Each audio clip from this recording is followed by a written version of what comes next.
y a plus rien. Les quoi. plus grandes peurs ne viennent pas toujours de l'inconnu, mais de ce qui nous accompagne chaque jour, silencieusement, jusqu'à devenir invisible. En effet, nous savons que la noblesse mondiale, pourtant au-dessus du monde, ignore tout de celui-ci et de son histoire. Mais surtout de celui qui le dirige. Oui, exactement. Dans le chapitre 77, quand Nami apparaît avec Nojiko, quand elle est recueillie par belle-mère, il pleut. Oui, tout à fait. Oui. Preuve au Après là, simplement que les gens voient pas trop de liens ou les gens te disent ce ne sont que des coïncidences. Effectivement, peut-être que ce ne sont que des coïncidences. Tout comme Vivi, peut-être que ce n'est qu'une coïncidence, ou en tout cas peut-être que Oda a voulu raconter quelque chose de métaphorique vis-à-vis de la pluie qui calme les combattants. Mais, écoute, moi, ce que je pense, c'est que c'est possible en tout cas. On n'est pas dans un truc délirant, quoi.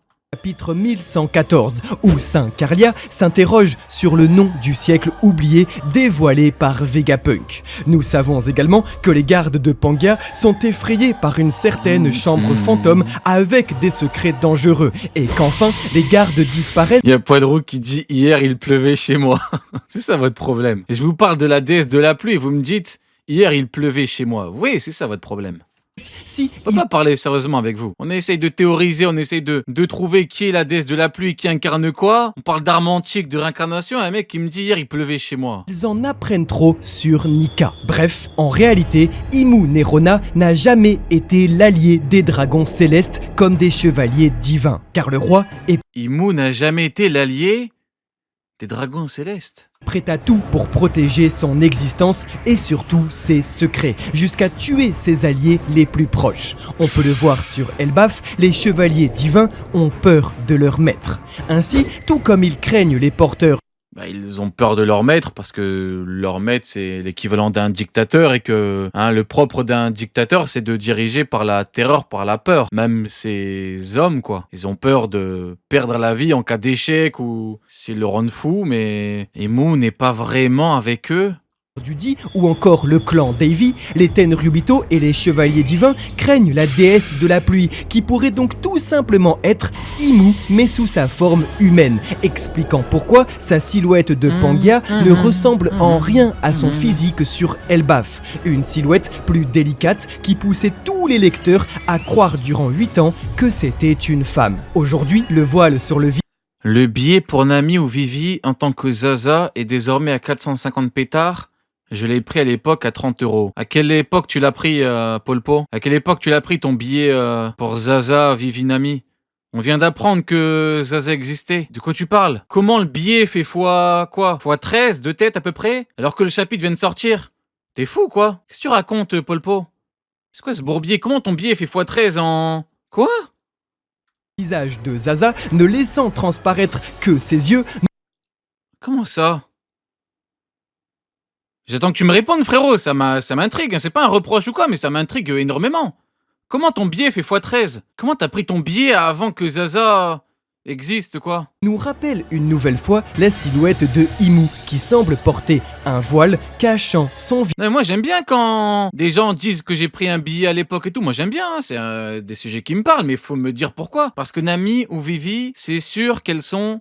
quelqu'un d'important. Maintenant qu'on connaît, Zaza, le billet a fait x13. Ouais, d'accord, toi t'abuses, toi. Visage, non, mais sauf ses yeux. Toi, t'es un malade mental, toi. Vivi ou Nami, c'est des meufs importantes. Maintenant qu'il y a Zaza, le billet a fait x13. Mais toi, t'es un fou furieux, toi. Comment ça, x13? x13?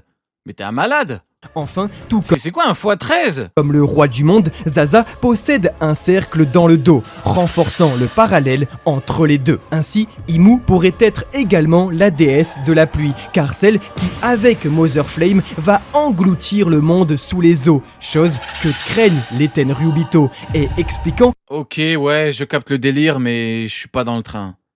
Je suis pas dans le train. Pour moi, l'écriture d'Imu se dirige pas du tout vers ce truc-là. Après, écoutez, on verra, la mais... construction des méga structures Wolf entrepris il y a 700 ans. Des ponts gigantesques pour survivre à une potentielle montée des eaux. Imu n'a jamais dit être du côté du gouvernement mondial. Imu n'a jamais dit être du côté du gouvernement mondial, mais Imu incarne le gouvernement mondial. Le gouvernement mondial est une instance qui a été créée pour maintenir Imu à sa place de roi du monde. Imu est uniquement du côté d'Imu. Et c'est Imu est uniquement du côté d'Imu. Bah après, un dictateur est du côté du dictateur, oui. S'il doit sacrifier des hommes, s'il doit sacrifier des pions pour maintenir sa place, il va le faire. Mais de là à dire que... peut-être ça que les chevaliers divins craignent au fond d'eux. C'est ça que les chevaliers divins craignent au fond d'eux. Ouais, bah écoutez, je suis pas trop dans le train, mais bon, écoutez, on verra. Que leur maître n'ait peut-être jamais été leur allié. Ok, bah d'accord. これが私の仮説だ。神がいるかいないかなど考えるまでもない。面白かろうこの世界。 L'un des sujets principaux d'Elbaf, une de ses plus grandes thématiques, c'est clairement la peur. Ce dont on a peur, que ce soit les enfants ou bien même les chevaliers divins. Et c'est intéressant parce que dès le chapitre 1142, Gunko nous disait que sa plus grande crainte était Nika en personne. Aujourd'hui, celle de Somers et Gillingham nous est révélée et c'est Zaza. Un pattern se dessine Zaza! clairement. Les peurs et craintes des chevaliers divins sont en réalité les dieux qui nous étaient présentés lors du sacrifice. Bah oui, parce que y a qu'un dieu en principe qui peut tuer un dieu. Donc si Imu incarne réellement un dieu, dieu de la forêt, dieu du soleil, Zaza, déesse de la pluie qui peut venir à bout de... En fait c'est simple, hein. On va prendre un exemple clair dans le manga. Tu prends Marineford. Bon là vous allez me dire pourquoi avec ton cerveau malade tu parles de Marineford. Quand Kizaru attaque Barbe Blanche, t'as Marco, il est là, il fume sa technique et il dit tu penses vraiment que tu vas prendre le roi du premier coup? Parce que si tu fumes le roi, c'est terminé, il y a tout qui s'effondre. Bah là c'est pareil. Ils ont peur des dieux qui peuvent éliminer leur dieu à eux, leur chef. Moi c'est comme ça que je l'interprète. Dans le passé de Kalgara et Norland. Et alors, si on a le dieu soleil et le dieu de la pluie qui font bien flipper les chevaliers divins, nul doute que plus tard, un autre chevalier va sans doute nous dévoiler les noms du dieu de la terre et celui de la forêt, qui seraient également des alter ego, des alias de personnages qui apparaîtront et qui apparaissent déjà dans One Piece depuis des années. Preuve en est avec le Halley qui citait littéralement le dieu de la forêt il y a de cela à peine 3 tomes. On va pas s'amuser à théoriser sur les noms parce que si, c'est tous des onomatopées qui vont définir... Si, il faut théoriser sur les noms, j'aime bien moi, c'est trop drôle. Des sons Zizi que font et tout. chacun des dieux, qu'ils vont sans doute tous finir en A comme Zaza Nika. On aurait L'ancêtre de Vivi, c'est factuellement Pipi. Vu que Lily, Vivi, factuellement, dans le groupe, il y a Pipi. Bah, ça, c'est factuel. Hein, vous pouvez me dire que je suis fou, bah écoutez, après, si, c'est même pas si. Là, le problème vient de vous. Hein, c'est factuel. Il y a Lily, il y a Vivi. C'est mathématique, en fait. C'est pas vraiment mathématique, mais vous me comprenez, c'est mathématique. Entre-temps, il fut un temps où il y avait Pipi. C'est factuel. dire par exemple que celui Maintenant, reste à voir si Zaza, il y avait d'autres noms. de la terre, c'est Gula, parce que c'est le bruit que fait le tremblement de terre. Gula, le dieu de la terre, c'est surtout le fruit du démon de Barbe Blanche et son rire iconique. Mais vous voyez qu'on n'est pas très loin de ça. Mais le problème, c'est que le bruit du soleil, c'est Pika. C'est ça le scintillement de la lumière et des... Voilà, il y a un mec qui l'a dit, on te traitera de fou mais pas de menteur, voilà. Exactement, on me traitera peut-être de fou mais pas de menteur parce que vous savez que c'est la vérité. Mais bon, après je suis habitué, hein. Tu sais, en 2026, tu traites de fou les gens qui disent la vérité, qu'est-ce que tu veux que je te dise? Hein? Dans un monde de désinformation, hein? rayons de soleil. Alors, s'il s'appelle Nika, c'est avant tout pour le sourire et le bruit que fait le sourire de Luffy lorsqu'il rigole. Donc, ça se trouve, à tout moment, il est impossible de deviner quel sera le véritable nom du dieu de la forêt et du dieu de la terre. Mais si... Toi, je vais te ban, Plata. Je vais te ban, tu vas grailler 10 minutes. Tu vas grailler 10 minutes, attends, t'es où? Voilà, je te banne, Plata. Ça t'apprendra. Il m'a dit, tu mens. Je mens alors que ce que je dis est purement factuel. Il y a Vivi, il y a Lily. Comment veux-tu qu'il n'y a pas Pipi? Comment ça, je mens? On est chez les fous, quoi. Il y a une chose dont on peut être sûr, c'est que C'est tout comme factuel, il y a Lily, il y a Vivi, frérot. Enfin, c'est factuel. les 10 sont nos héros dans One Piece et que c'est les plus grandes craintes des Tenryubito, si les 4 dieux... L'avènement de Rio Nerona, non. Mais c'est juste que tu peux pas me dire quand des fois... Je dis un truc, t'y crois pas. Tu peux me dire, ouais, j'y crois pas trop, vas-y, peut-être que tu mens. Mais je te propose un truc factuel et je viens de te dire 2 plus 2 égale 4, tu me dis tu mens. sont priés par les Chandiens, c'est sans aucun doute qui sont les 4 grandes calamités qui font peur aux chevaliers divins depuis toujours. Et alors maintenant, on touche à un sujet très sensible dans la communauté. Et ce que Echiroda est Ah, attends. Un sujet très sensible. C'est la sensibilité. pas un peu en train de partir en vrille. Vous m'entendez souffler. Dans la communauté. Et ce que Echiroda est pas un peu en train de partir en vrille, que One Piece devient un manga divin et non plus humain. Ah ouais, ça fait 10 ans. Ça fait 10 ans qu'on prévient, nous. Ça fait 10 ans qu'on dit puissance divine, puissance démoniaque. 10 ans qu'on parle de démons, qu'on parle du diable. Il y a des gens qui débarquent maintenant. Ils débarquent. Mais Oda, il est en train de partir en vrille. Non, c'est juste que t'as pas eu la vision. T'as pas eu la vision, c'est tout. Mais arrête de t'exhiber publiquement. Raconter de la merde. À dire, ouais, Oda, il commence à partir en vrille. Qu'est-ce que tu racontes? Après tout, c'est vrai, Pas en on a vrille de maintenant quoi? le dieu de la guerre, on a le dieu du soleil, on a le dieu de la... C'est simple, hein. À partir du moment où, à Onigashima, t'as eu Dieu Soleil, j'ai dit, les mecs, c'est bon, c'est maintenant. C'est maintenant. On va continuer, il y aura diable, il y aura des démons, il y aura des dieux partout, faudra même pas parler notre langue. Bah, c'est la suite logique des événements. Oda, il te met Dieu Soleil, il s'éveille, et des gens après, ils font les choquer qu'il y ait d'autres dieux. Enfin, au bout d'un moment, les mecs, soyons sérieux. pluie, on a des dieux militaires. Ça, c'est les mêmes qui te parlaient comme si t'étais un fou à l'époque. Non, c'est juste que, voilà, vous n'avez pas eu la vision, et maintenant vous êtes en train de vous ridiculiser, vous vous exhibez publiquement. Ça y est, on a un véritable panthéon. Mais je vais en rassurer certains ici. T'as pas besoin de les rassurer, tu leur dis, arrêtez de raconter de la merde. On n'en peut plus des gens qui racontent de la merde H24 en permanence, arrêtez de vous ridiculiser. C'est comme ça qu'il faut leur parler. Vous disant que depuis le début de son manga, Eiichiro Oda est bel et bien cohérent dans ses Évidemment qu'il est cohérent, évidemment, vu que ça fait 10 ans que je préviens, évidemment qu'il est cohérent. propos. Depuis C'est le juste que les début, gens racontent de la Eiichiro merde. Oda met la foi au centre du récit, mais pas comme on l'entend. En réalité, le divin dans One Piece vient de l'être humain. Il vient de son désir d'évolution et donc des fruits du démon. En effet, dès l'arc de Skypiea, qui tourne autour de la figure de Dieu, Ganfor lui-même, Dieu de Skypiea, nous disait noir sur blanc que les dieux n'existent pas en la terre des hommes. Plus de 20 ans plus tard, Nul dieu n'existe sur cette terre des hommes. On est censé écouter un vieil alcoolique avec 3 seringues à chaque bras? Hein? On est censé écouter ce truc-là? J'ai tellement pas de respect pour lui, je dis ce machin-là. On est censé écouter ce machin-là, ce bidule-là? Qu'est-ce qu'il y connaît, lui? Genre, il a une barbe comme le Père Noël, il se prend pour un... Il est fou, quoi.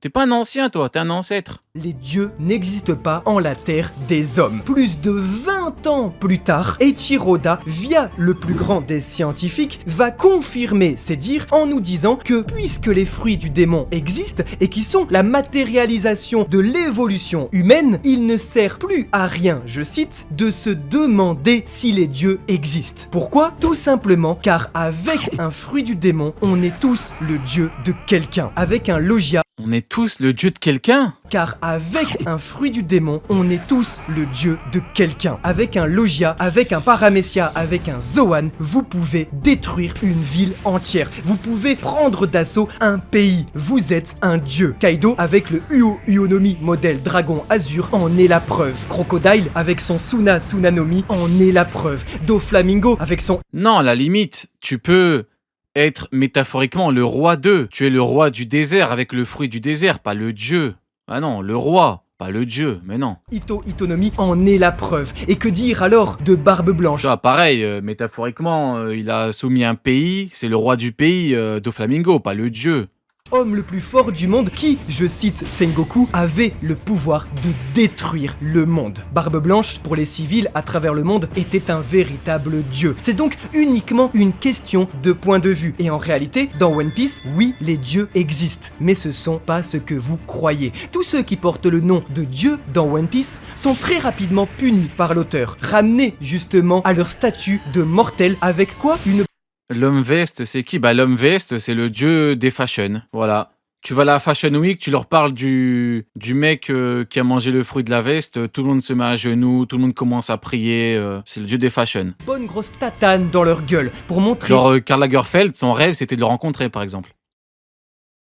qu'ils saignent. Les dragons célestes, le Golosei, Ener et maintenant Imu Nerona. Tous ceux qui se prennent pour des dieux dans One Piece finissent par le payer très cher. Imaginez aujourd'hui, vraiment en 2026, vous avez les pouvoirs de Monkey D. Luffy en Gear 5. Vous pouvez être cette forme blanche complètement loufoque. Vous allez, je sais pas, à New York City là, tout le monde vous prendra pour un véritable blanche complètement loufoque. Vous allez, je sais pas, à New York City là, tout le monde vous prendra pour un véritable dieu. Non mais c'est lunaire. Vous avez mangé une prune dégueulasse, hein, je rappelle, c'est tout. Et la vraie question, c'est... Mais là, on parle d'un monde où il y a plein de fruits, quoi. On parle d'un monde où il y a plein de pouvoirs, d'un monde où le mec, il peut contrôler le désert, il peut contrôler le sable et tout. C'est pas vraiment... qu'à force de le faire, est-ce que vous-même, Comparable. vous ne penserez pas que vous êtes un peu un dieu? Alors, si vous êtes en train de dire qu'on extrapole, je vous répondrai que toute la problématique du divin est posée au Mugiwara dans Oui, le tome 106. par Vegapunk. Mais moi, j'ai une poser notre problématique. Est-ce que vous pensez réellement que Vegapunk a dit une grande partie de la vérité dans l'arc Egghead? Est-ce que vous pensez vraiment que quelqu'un qui, en plus, nous dit clairement qu'il se base sur une théorie qu'il fait, il a fait une théorie, il a jamais dit... Déjà, des mecs qui disent qu'ils détiennent la vérité, il y en a beaucoup qui racontent de la merde alors qu'ils disent qu'ils l'ont. Il a fait une théorie, vous pensez vraiment que...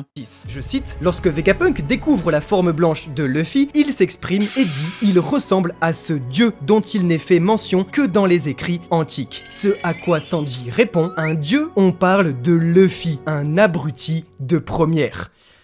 Tout n'est que question donc de point de vue. Bien évidemment que Luffy, avec ses pouvoirs d'imagination, ressemble à un dieu pour le reste du monde. Mais pour ses compagnons qui le côtoient depuis des années, c'est juste Luffy, c'est un être humain qui a mangé un fruit du démon et qui donc, grâce à ses pouvoirs... Oui, parce que Luffy a mangé le fruit du dieu. Mais Luffy, c'est pas le dieu. Il incarne peut-être le dieu vis-à-vis du fait qu'il a mangé, mais c'est pas le dieu originel. Luffy, il a mangé le fruit. Je sais pas, un mec qui a mangé un Zoan, le phénix. Marco, c'était Marco le Phénix, mais c'est pas le Phénix originel. C'est pas la même chose, quoi.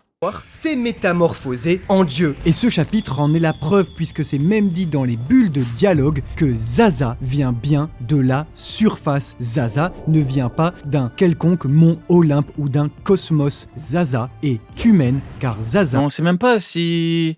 Killingham se fait la bonne interprétation, la bonne représentation du chara-design de la vraie forme de Zaza. vit sur Terre. La foi est toujours au centre du récit chez Eiichiro Oda et toujours moteur de transformation. Cependant, avec toutes les cultures différentes à travers Grand Line, chacun va avoir sa propre interprétation. Et c'est ça qui est magnifique lorsqu'on voit que les Chandiens, eux, vont parler de dieu de la pluie, de la terre, de la forêt, du soleil. Lorsqu'on voit que sur Wano Kuni, ils vont parler de ces pouvoirs de fruits du démon comme de véritables yokai, comme de véritables divinités et de monstres qui n'existent pas, comme le Kappa pour Kawamatsu, en vérité homme-poisson. Sur Elbaf, qui ne connaissent pas non plus les fruits du démon, ils allaient parler de divinités, de Nika et également de Ratatosk. Toutes les cultures ont leur propre folklore, leur propre interprétation de l'hypothèse de Vegapunk et donc de la nature des fruits du démon. Mais tout ce qu'un fruit du démon est, c'est avant tout ce que l'homme en fait, et donc ce qui décide de devenir un dieu pour certains, un démon pour d'autres. Vous nous connaissez maintenant, voilà pourquoi durant des années, on est en train de défendre que l'auteur, en réalité, nous fait croire qu'il part dans plein de directions dans un panthéon de dieux divins d'il y a 3000 ans, alors qu'en réalité, il est uniquement en train de recentrer le récit sur des personnages qu'on connaît. Oui.